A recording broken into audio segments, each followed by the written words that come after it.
Victor's white Moonlight got divorced. That night, he threw the 99th divorce agreement at me. Claire is heartbroken and can't get over it, I have to take care of her. Even my 7-year-old son urged me, you should leave quickly, let Aunt Claire move in, our family doesn't lack a nanny like you. Both father and son were sure I would make a big fuss, crying and begging them not to drive me away. But in fact, I just nodded. Then quietly signed the divorce agreement. 10 years later, my son was interviewed as the top scorer in the college entrance exam. The reporter asked him, "Classmate, may I ask what has motivated you to study hard all these years?" The son was silent for a moment, then his eyes reddened in public. "Because I want to tell my mom that I have grown up, can you come back, please don't leave me." "Ms. Elena, this divorce agreement is valid. Once you sign it, the marriage will be automatically dissolved after 1 month. After receiving a positive response, I breathed a sigh of relief and turned to look at the open package on the floor. It was a 27th birthday gift from my 7-year-old son. A box of used small umbrellas, a happy family photo of the 3 of us. In the photo, Victor was holding the woman beside him tightly, with a tenderness on his face I had never seen before. Our usually naughty son obediently lay on the woman's chest, full of admiration. But the woman in the photo is not me. She is Victor's first love from his divorce and return to the country. The little umbrella is also not the brand I usually use, it is Claire's favorite cheese flavor. Today is my 28th birthday. Early in the morning, Victor got very angry because I entered the living room with my left foot first, and he left with our son in a huff. He told me to stay home and reflect properly. I know this is just an excuse Victor uses to avoid celebrating my birthday. The same scene has played out countless times over the past year since Claire returned to the country. For example, last time when Claire's family had a power outage, Victor wanted to go be with her. The reason he gave was that the food I cooked was too bad, forcing him to take our son out to eat. He completely forgot that I have a chef's certificate and that his frequent social engagements upset his stomach. By the time all the candles from the cake shop had burned out, the sound of the door unlocking finally came from the entrance. My son excitedly pulled Victor along, continuously talking about how thrilling the roller coaster was today. Victor's lips curved into a smile, and there was still a half-pink lipstick mark on his shirt collar. It was the pure and desirable style that's most popular this year. As soon as he saw me, the smiles on both father and son's faces immediately disappeared. Victor held my son's hand and walked in, casually pulling a gift box out of his pocket and tossing it to me, "Birthday present." I glanced at the gift box and didn't even need to guess, it was a bracelet. The same brand, the same style. In 5 years of marriage, I have received this bracelet 17 times.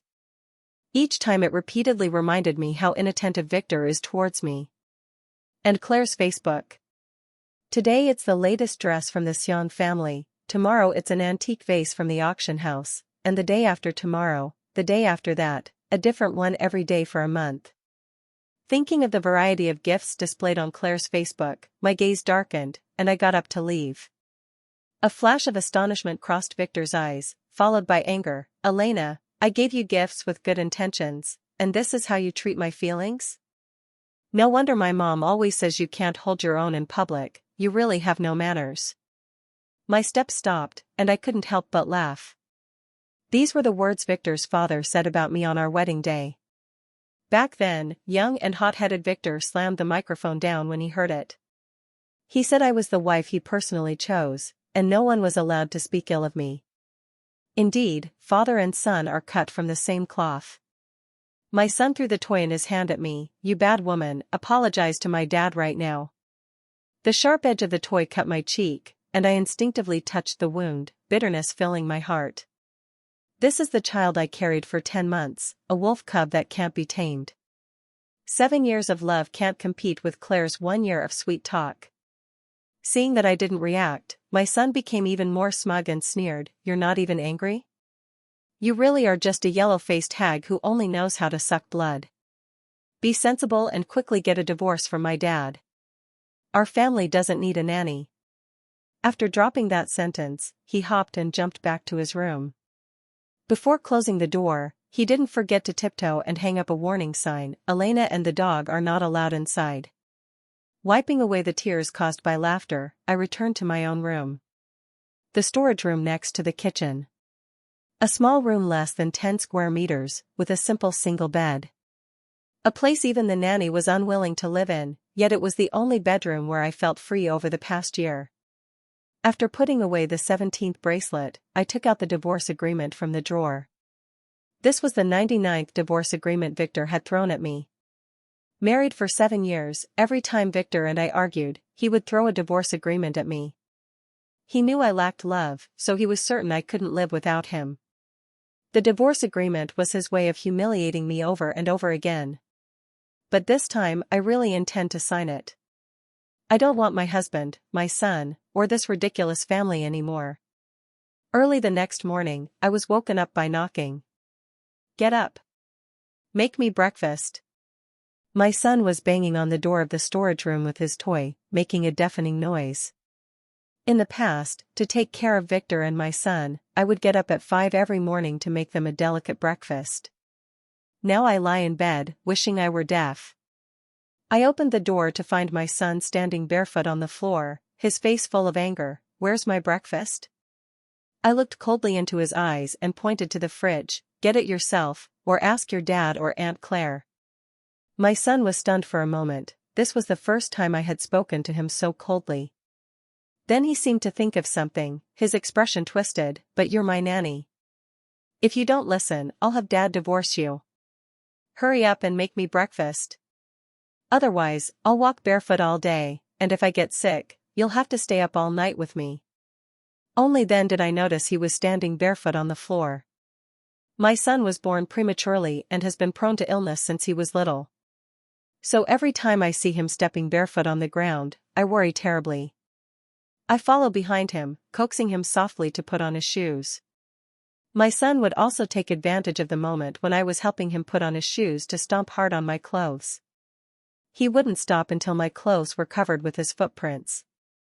Thinking of this, I looked away and went around him to wash up. My son's face turned red with anger as he followed behind me, shouting unwillingly, trying to get my attention. But this time, no one would comfort him anymore. After washing up, Victor happened to come home carrying a bag. Seeing our crying son, his expression immediately changed. "Elena, how can you be a mother? Didn't you see the child crying?" I was too lazy to bother with him, my tone flat and emotionless. "Sorry, I won't be a mother. Let Claire do it." I spoke sincerely, but Victor inexplicably lost his fire. He looked at me several times, then took out a box of seafood porridge that had already gone cold and placed it on the table. "Don't say nonsense in front of the child. This is porridge I made myself, especially for you." My hand paused as I poured water, a flash of sarcasm and sadness in my eyes. I had seen Claire's Facebook update from last night. A photo of her wearing an apron, cooking porridge in the kitchen. Caption: "Everyone likes being thin, but you're the only one who makes me eat well." Although the lighting was dim, I immediately recognized that person as Victor. After all, he was still wearing our wedding ring on the ring finger of his left hand. Now, it was gone. Noticing my gaze, Victor instinctively looked at his now empty ring finger. A trace of awkwardness flashed across his face. "The ring is with Claire, she wanted to borrow it for a couple of days." That makes sense, so wedding rings can be casually lent out. I smiled, trying hard not to feel sad. Stung by my smile, Victor suddenly got angry. "It's just a ring, don't make a big deal out of it, just finish your porridge. I'm warning you, if there's a way out, you'd better take it. Or are you thinking of wanting another divorce agreement?" He threatened me in a hoarse voice, his eyes full of undisguised confidence. He still didn't know that I had already signed. I glanced at the bowl of porridge. Because it had been left overnight, the rice grains had all solidified. A few leftover shrimp shells and fish bones were exposed. "Sorry, I'm allergic to seafood." Victor was stunned, a bit embarrassed showing on his face. My son was still holding a grudge against me for not comforting him. With red eyes, he walked over, glaring at me like I was an enemy. "It's just an allergy, right? Aunt Claire said a mild allergy won't kill anyone. I think you're just pretending, trying to compete for Aunt Claire's favor. Dad, don't believe her. I was stunned, not reacting in time before Victor pinned me down on the dining table. His expression shifted from embarrassment to anger, as if looking at an unruly child. Elena, you really have no shame. Drink it all. He grabbed my cheeks and forced the cold seafood porridge into my mouth. Our son clapped his hands, laughing joyfully. After the last mouthful, Victor let go and wiped my mouth gently, his eyes tender. This is much better. Elena, be a good girl. I pushed him away and tried hard to gag, attempting to vomit. But it was too late. Blisters started forming in my throat, and breathing became increasingly difficult. In the last second before losing consciousness, I saw two figures, one big and one small, running towards me in panic. When I woke up, I was already in the hospital room. The smell of disinfectant was strong, but it made me feel unusually at ease. The nurse explained, you had an allergic shock this time. If your husband hadn't rushed you to the hospital in time, the consequences would have been unimaginable. I turned my head and just found it funny. Knowing I was allergic but still forcing me to drink the seafood porridge, wasn't that them? The nurse kept babbling, but he also, after sending you here, took a call and left, and now he can't be reached.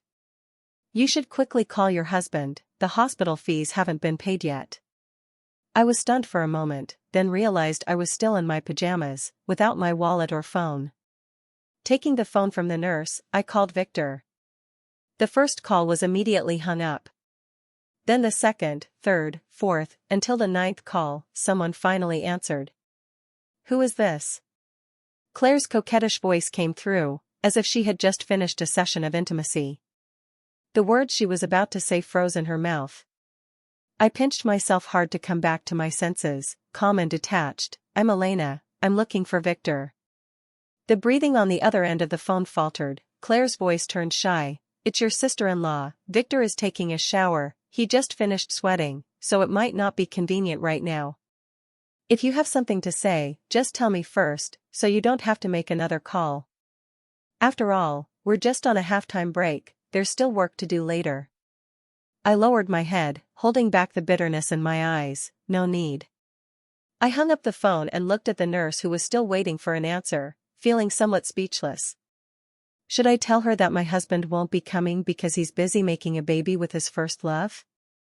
Perhaps sensing my difficulty, the nurse voluntarily offered to cover the medication costs for me. I thanked her, but my heart felt even more bitter. I'm 28 years old and already a mother. When I face difficulties, the one who helps me is not my husband who shares my bed, nor my child who I carried for 10 months, but a complete stranger. If marriage is a test, then I probably haven't even passed. There are 15 days left until the divorce, and I have been discharged from the hospital. Today is my son's birthday, but I don't want to go home at all. I randomly picked a restaurant to eat, and just as I sat down, I saw a family of 3 walk into the restaurant. Claire was holding Victor with one arm and holding their son's hand with the other, her smile sweet and warm. Someone walked over, smiling and greeting, so this is Victor's wife? Finally meeting the person herself, indeed beautiful and elegant. No wonder President Fu wants to keep a beautiful woman hidden away. His voice was not low, attracting more and more people's attention. Victor was momentarily stunned, and before he could deny it, their son called out, Dad, Mom is shy now. His voice was soft, but it precisely reached my ears. I looked at the genuine smile on my son's face and finally realized he had grown up. No longer the delicate and soft baby I remembered, but a sharp knife constantly stabbing at me. Fortunately, I no longer want him. Suddenly, the teasing voices interrupted my thoughts. It turned out that passers-by, seeing Victor and Claire's sweet interaction, couldn't help but tease. Kiss. Kiss. Even the son clapped his little hands and said, Dad, don't chicken out, kiss her quickly. Claire gave her son a playful glare and looked expectantly at Victor, wanting to say something but hesitating. Victor didn't move, his face hesitant.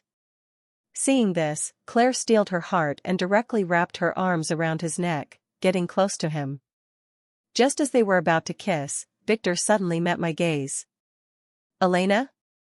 A wave of panic rose in Victor's chest. He pushed Claire away and hurriedly explained, "They were just fooling around, why are you here?" Following his line of sight, the others also saw me. The smile on the son's face disappeared, and he instinctively took a couple of steps toward me. Then he seemed to remember something and stubbornly refused to look at me. I sighed and explained, "Just discharged from the hospital, came to eat, you guys continue." After saying that, I turned and left.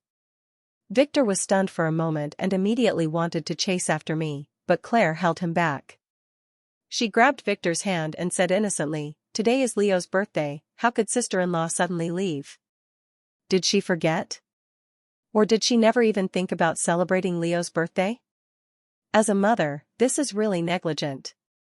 Hearing this, my son immediately stood in front of Victor and shouted loudly at my back, "Dad, don't mind her, she actually doesn't even remember my birthday."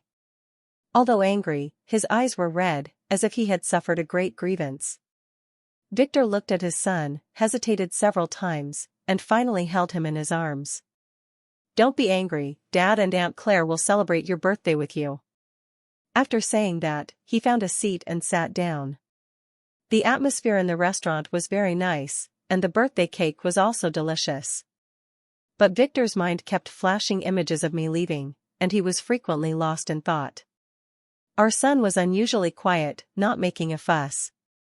No matter how Claire tried to comfort him, her eyes were red, and I didn't know what she was feeling wronged about.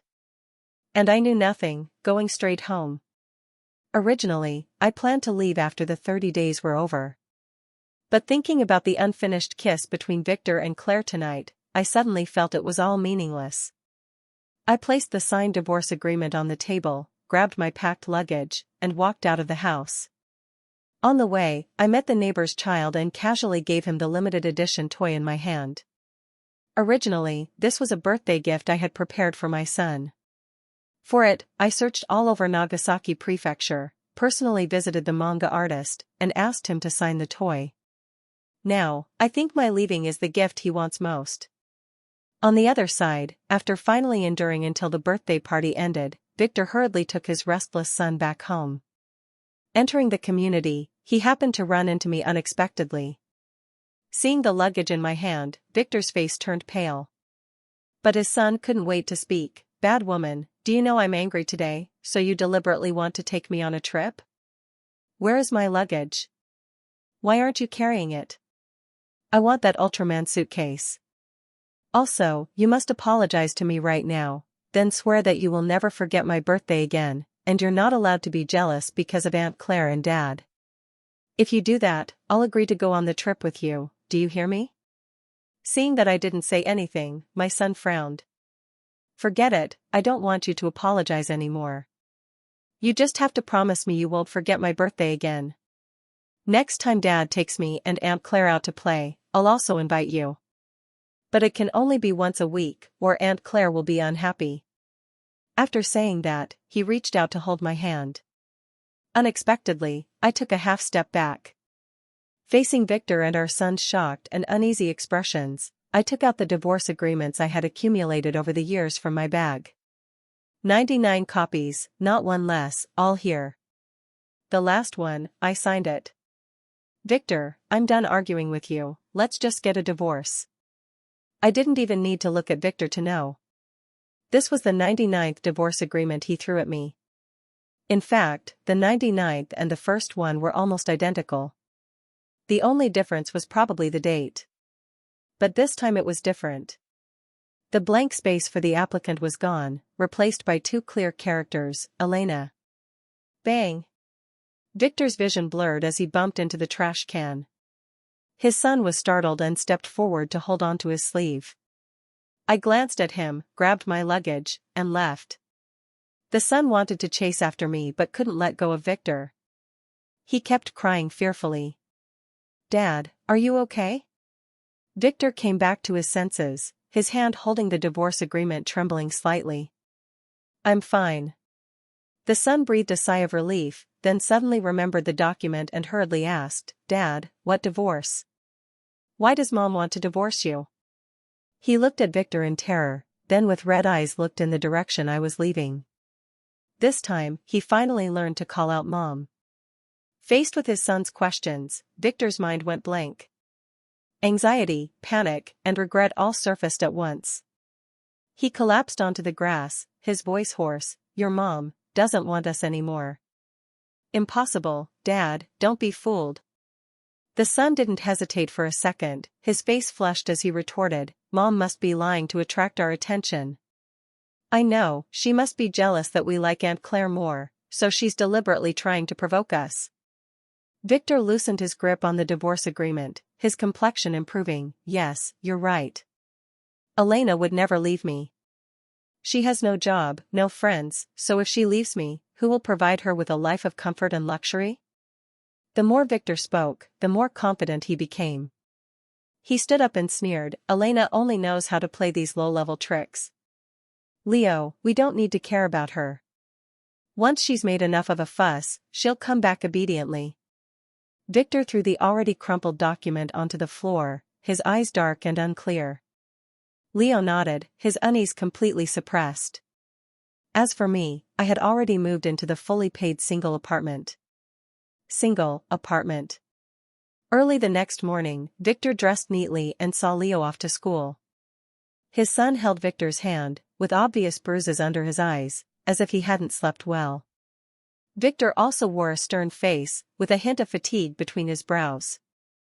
It was the first day I was not at home, and both of them were a bit unsettled.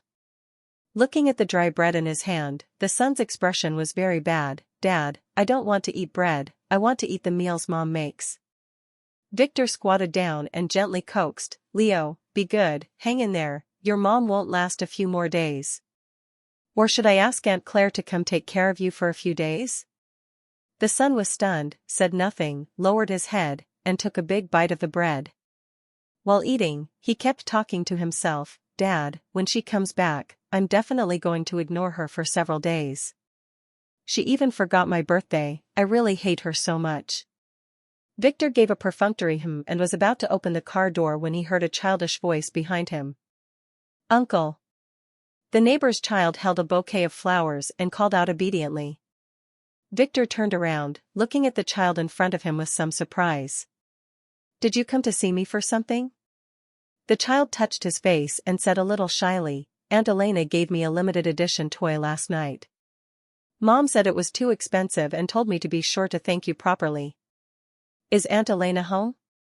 He blinked his eyes and asked innocently. The smile on Victor's face stiffened. The toy she gave you last night? The child nodded. Yeah, the packaging looks really nice. Aunt Elena said she originally intended to give it to someone else. But the person she wanted to give it to probably didn't like it, so she gave it to me. Who said I don't want it? The son shouted loudly. This is a birthday gift from my mom, you can't have it. Saying that, he reached out and snatched the bouquet from the neighbor's child, then threw it on the ground. My mom wouldn't like your flowers. Victor's pupils shrank, and he quickly grabbed Leo's hand. What are you doing? The neighbor's child was startled, pouted, and was about to cry. Victor quickly softened his voice and apologized. Sorry, Uncle is apologizing to you on behalf of Leo.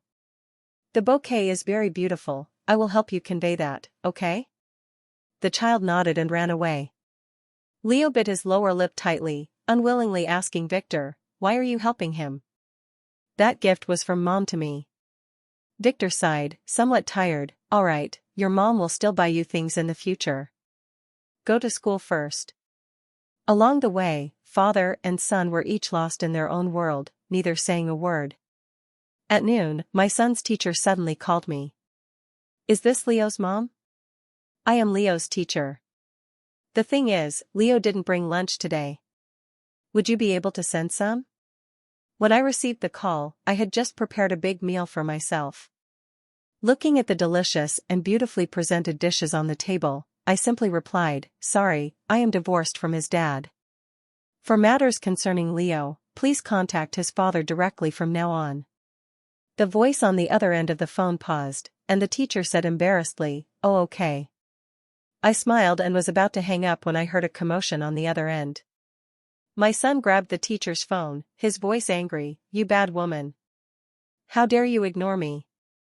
Do you believe I'll really make Dad divorce you?" I put down the chopsticks in my hand, feeling unusually calm. "Okay." What? I said okay. "Tell Victor that when the time comes, we'll meet at the Civil Affairs Bureau." After hanging up, I let out a long, deep breath. The child has been spoiled badly, and I don't want to waste any more effort trying to correct him. Let it be. Maybe drifting apart is the best ending for both of us. Anyway. I glanced at the latest chat message with Victor on my phone. Transfer of 10 million completed. Accepted. When the teacher's call came in, Victor was in a meeting. The phone rang, and seeing it was an unknown number, Victor frowned and hung up without hesitation. The ringing continued, with an inexplicable sense of urgency. Victor clicked his tongue and paused the meeting. "Hello?" The meeting was interrupted, and Victor was in a bad mood. The teacher's voice came through. "Leo's dad, Leo didn't bring lunch today. Would it be convenient for you to bring some over?" Victor furrowed his brows and asked curiously, "Doesn't the elementary school provide lunch?" The teacher explained, "It's like this, Leo used to have a weaker constitution and couldn't eat many things. So when we registered, Leo's mom discussed with us that Leo would bring his own lunch from now on. It's been like this for a while, but today." Victor nodded and, looking at the temporarily paused meeting, said instinctively, "Then you call Leo's mom. I'm very busy right now." The teacher was silent for a moment before cautiously speaking. "We called, but Leo's mom said you two are already divorced, and from now on, all matters concerning Leo are your responsibility." Victor was stunned and asked in disbelief, "Did she really say that?" Before the teacher could answer, Leo cried out, "Dad, Mom doesn't want me anymore. Mom really doesn't care about me." Victor closed his eyes, and only then did he finally realize I wasn't joking. After hanging up the phone, Victor immediately ended the meeting and drove to the elementary school. When he picked up his son, he didn't know how long he had been crying, his eyes red. Victor wearily rubbed his brow and took his son home. As he was leaving, the teacher called Victor aside. "Leo's dad, I think Leo is being a bit too disrespectful to his mom. Although the child is still young, he is at a stage where his values are being formed. I hope you can pay more attention to this." On the way home, Victor was very silent. Fragments of the past kept flashing through his mind. That year, right after I gave birth, I learned that Leo was sent to the NICU because he was premature. Ignoring the doctor's advice, I struggled to get out of bed and cried through the glass wall. Leo stayed in the NICU as long as I cried. Later, the situation stabilized, but Leo's body was still weaker due to prematurity. With insufficient breast milk, I tried many methods to stimulate lactation so Leo could get more nutrition. Even the most painful massages, I gritted my teeth and endured. When the milk was enough, Leo also started teething. My breasts were always covered with wounds. Sometimes when the wounds finally scabbed over, they would be bitten open again. Victor couldn't bear to see it and wanted to stop breastfeeding. But I shook my head, looking at the small child in my arms with eyes full of tenderness. "This is my child. As long as he is treated well, I am willing to do anything." Victor's grip on the steering wheel tightened continuously. He also recalled my 28th birthday when Leo said, "You're not even angry? You really are just a yellow-faced hag who only knows how to suck blood. Be sensible and quickly get a divorce from my dad. Our family doesn't lack a nanny." He remembered the teacher earnestly advising him to be careful. Why had he never noticed before? Was it because he simply didn't care at all? Victor suddenly slammed the steering wheel hard, the horn blaring, snapping him back to reality. His son was startled and quietly asked, "Dad, what's wrong?" Victor was silent for a long time before speaking. "Leo, what kind of person do you think Mom is?" His son was momentarily stunned, then skillfully said things he shouldn't know at his age. "Mom is a yellow-faced woman, she can't do anything, neither pretty nor virtuous, only knows how to get angry. She is a vampire who only knows how to cling to Dad." The car suddenly stopped. Victor turned around with a dark face, staring at his chattering son. Who would have thought a 7-year-old child could utter so many unpleasant words? Leo was frightened. Victor took a deep breath and asked, "Who taught you these words?" He remembered that his son used to be a well-behaved and sensible child. How did he become like this now? He still remembered that his son used to love calling his wife, sweetly calling her mom wherever they went. He didn't know when Leo started to become cunning beyond his years. Not only did he often fuss and demand a new mom, but he also openly showed his disgust for his mother. Previously, Victor only thought that Leo was overreacting to his wife's unreasonable behavior, so his impression of his wife worsened. But only now did he remember that he used to be the most gentle and kind person. Why did it become like this? How did it turn out this way? Thinking of this, a slender figure suddenly appeared in his mind. Claire. It seemed that all the changes happened after Claire returned to the country. Victor couldn't help but feel a chill down his spine. Leo shrank back a little fearfully and answered, "These words were said by Aunt Claire." Sure enough, Victor turned his head, and a terrifying storm gradually brewed in his eyes. Returning home, Victor immediately called Claire. He asked her to come over. "Victor?" Claire knocked on the door, and her eyes lit up when she saw the two of them. "Since they left last night, Claire has been restless. Victor is the best man she could find after her divorce, and she wouldn't allow the prize she set her sights on to slip away." Thinking of this, Claire smiled even more gently. Victor nodded, signaling her to come in. "Elena has been away these past 2 days, can you help take care of Leo for a few days?" He looked at Claire as if speaking casually. Claire quickly nodded, as if she had been waiting for this day all along. "Of course, Victor, you know I'd do anything for you." Her words were ambiguous, yet they made Victor frown involuntarily. After handing his son to Claire, Victor found a casual excuse to go upstairs. Once he closed the door, Claire immediately eagerly started chatting with her son. "Leo, do you know why Mommy isn't home?" Leo's expression was somewhat gloomy. "Dad said that Mom is going to divorce him." Claire's eyes sparkled, and she cunningly said as before, "Leo, do you like Auntie?" Seeing Leo nod, Claire gently said, "Then do you want Auntie to be your mom? Haven't you always wanted a beautiful mom?" Leo stared at her blankly, his eyes suddenly reddening. "Auntie Claire, I want the mom I had before." Claire's expression changed, her voice sharp. "Leo, what's wrong with you? Did you forget what Auntie told you before? As long as you make Mom leave, Auntie can become your new mom, and from then on, Auntie will buy you whatever you want to eat. Besides, don't forget, your mom is just a housewife who can't do anything. Auntie is different, Auntie can." "You can do what?" Victor came down from upstairs, his eyes cold and sharp. "Say it, what can you do?" The son quickly ran to his father's side, hiding behind him. Claire's mind went blank for a moment, then she immediately put on a smile. "Victor, Leo, and I were just joking, why did you come out all of a sudden?" Victor's face was cold, his eyes full of intense scrutiny. "But I heard you tell Leo that you want to be his new mom." Claire's expression stiffened, then she tried to link her arm with his. "Victor, what's wrong? You clearly know that he is." Victor shook off her hand, struggling to contain his anger as he demanded, "What else did you teach Leo? Tell me." Claire's body trembled, "And nothing else."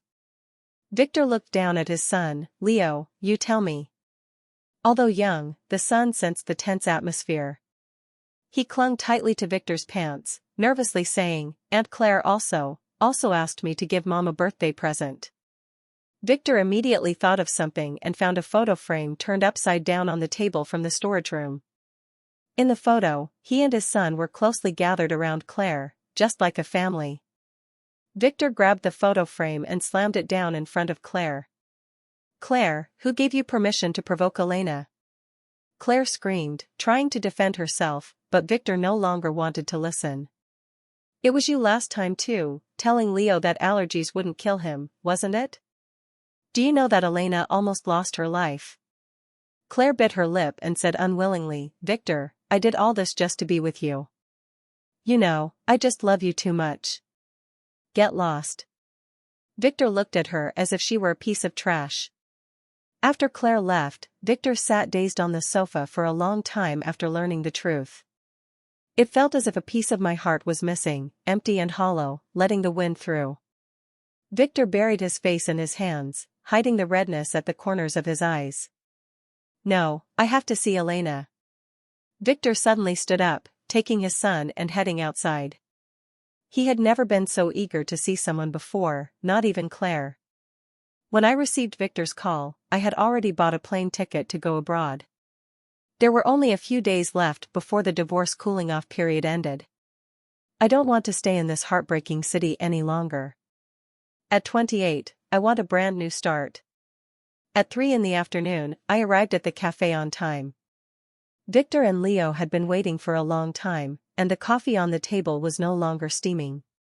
When they saw me, both of their eyes lit up simultaneously. I sat down opposite them and frowned when I caught sight of the pistachio cake in my son's hand. Leo is allergic to nuts.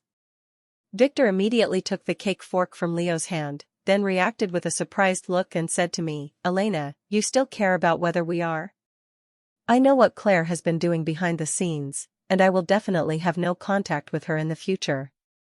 That family photo was given to you by Claire, who tricked Leo. Leo had no idea what was inside. I lowered my head, took out the photocopied documents from my bag, and handed them to him. You should have already seen the divorce agreement. This is the property you gave me before, I am transferring it back to you. Victor froze, looking at me in disbelief. Elena, what do you mean by this? I've already explained to you, that photo is not. Not what? I interrupted him, my expression cold. Weren't you and Leo secretly filming with Claire behind my back? And that bowl of seafood porridge, wasn't it you who forced me to drink it? Victor, do you know that I almost didn't make it? Victor opened his mouth, his voice hoarse. I didn't know your allergy was so severe. I found it funny, but deep down I couldn't help feeling sad. So what did you do after you took me to the hospital? Where did you go? I turned my head, looking at the pedestrians outside the window, my voice neither sad nor happy. You went to be with Claire, leaving me, who barely escaped death, alone in the hospital. I didn't bring my wallet, and I don't have my phone either, so I had to borrow the nurse's phone to call you, hoping you could help me pay the medical bill. Guess who answered the phone, I sneered. It was Claire. She said you were taking a shower and it was inconvenient. Victor, are you really that impatient? Victor thought of something, his face pale, murmuring, No, I didn't. Claire and I don't care. I lowered my eyes and wiped away the tears at the corner of my eyes. Victor, I don't care what kind of relationship you have with Claire. I also don't care whether you really want to admit your mistake now. I just know that I've had enough of this kind of life. Let's get a divorce. My son understood my words, jumped down from his seat, and grabbed me. Mom.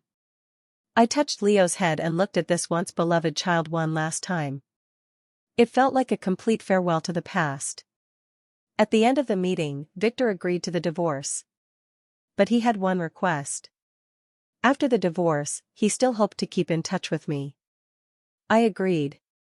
After leaving the Civil Affairs Bureau, I went straight to the airport. Before boarding the plane, I received a photo. Victor was holding Leo, looking at the camera with deep affection. He said, Elena, we are waiting for you to come back. I didn't reply, just calmly deleted the photo. Victor and I have known each other for 7 years now. In these 7 years, we had a child and a family. I thought that was love. But Claire's appearance told me that it was just a one-person solo performance. Maybe in the future, I still won't understand what love really is. But I know that love is definitely not tears after betrayal. The flight attendant gently reminded me, and I turned off my phone and put it in my pocket. The plane took off, and my life was just beginning.